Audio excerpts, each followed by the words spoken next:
American troops would dramatically go down in 3 to 6 months if the United States accelerated the process of equipping and arming Iraq security forces, said the Iraqi Prime Minister. And Maliki went on to say that Iraqi security forces this week had detained 400 Shiite militiamen affiliated with Muqtada Sadr, a radical Shiite cleric whose followers constitute part of Maliki's political base. The Iraqis saying, give us one last chance. Why not help them? Why? We should help them. And the best way to help them is to de-escalate. I've listened to my friend and colleague, Senator McCain, say, well, the Democrats don't have a policy. We haven't tried a policy of de-escalation. They all say, look, let's just have escalation. Let's have surge. Let's increase. Because if we don't, we haven't got a policy. The fact remains, as we heard from General Abizaid before the Armed Services Committee, after consultation with the General Dempsey and military officials, that they didn't believe that adding the additional troops. They thought that this would increase the cycle of violence. They point out that we are a further crutch for the Iraqi government.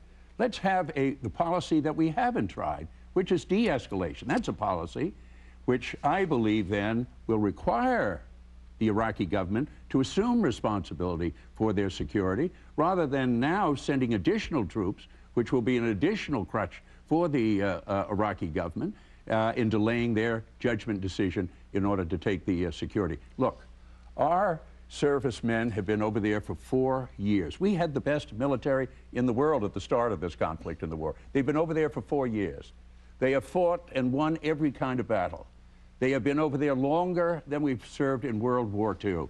They have done everything that any serviceman or woman could possibly be asked, and they've done it courageously. They've done it valiantly. And what we owe them is a policy that is as good as their valor and their bravery, not sending them into the conflict of a civil war. That is what this policy is all about. And it is a disaster.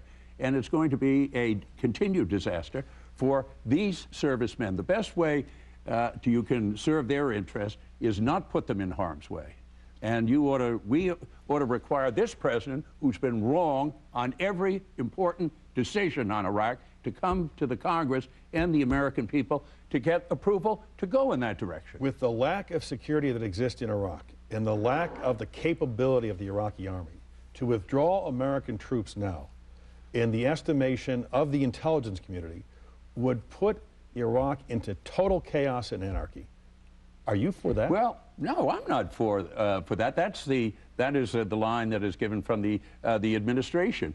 What we have been for is certainly an orderly kind of redeployment, the training of Iraqis, the supply of the equipment. They can have a continued training program. Diplomacy in that region, which is non-existent.